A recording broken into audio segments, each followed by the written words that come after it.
சகோதயா பள்ளிகள் கூட்டமைப்பு சார்பில் நடத்தப்படும் 10வது ஆண்டு தடகள போட்டி கோவை நேரு விளையாட்டு அரங்கில் நேற்று தொடங்கியது. 19ஆம் தேதி வரை நடைபெறும் இந்த 3 நாள் போட்டியில் கோவை, திருப்பூர், ஈரோடு மற்றும் கரூர் மாவட்டங்களைச் சேர்ந்த 32 பள்ளிகளில் 500க்கும் மேற்பட்ட மாணவர்கள் பங்கேற்றுள்ளனர். இந்த போட்டியின் தொடக்க விழாவில் சிறப்பு விருந்தினராக கலந்து கொண்டு தேசிய கொடியை கோவை மாநகர போலீஸ் கமிஷனர் கண்ணன் ஏற்றினார். ஒலிம்பிக் கொடியை டாக்டர் கவிதாசன், செயலாளர் சச்சிதானந்த கல்லார் ஏற்றினர். கோவை சகோதயா பள்ளிகள் கூட்டமைப்பின் கொடியை BA இன்டர்நேஷனல் பள்ளியின் முதல்வரும் KSSC துணைத் தலைவருமான மகேஷ் நாராயணன் ஏற்றினார். இந்நிகழ்ச்சியை KSSC தலைவர் மற்றும் PSD பப்ளிக் பள்ளிகளின் முதல்வருமான கிரீஷ் ஈஸ்வரன் தலைமை தாங்கி வழிநடத்தினார்.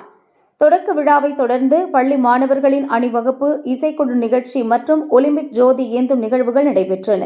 இதனிடையே நடைபெற்ற போட்டிகளில் மாணவர்கள் தங்களது திறமையை வெளிப்படுத்தி வருகின்றனர்.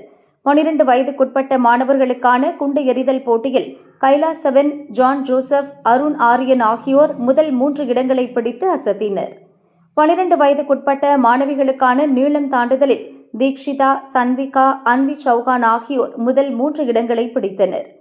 17 வயதுக்குட்பட்ட மாணவிகளுக்கான 1500 மீட்டர் ஓட்டப்பந்தயத்தில் அன்னை ஸ்ருதி, தீபிகா, சஷ்ரிதா ஆகியோர் முதல் 3 இடங்களை பிடித்தனர்.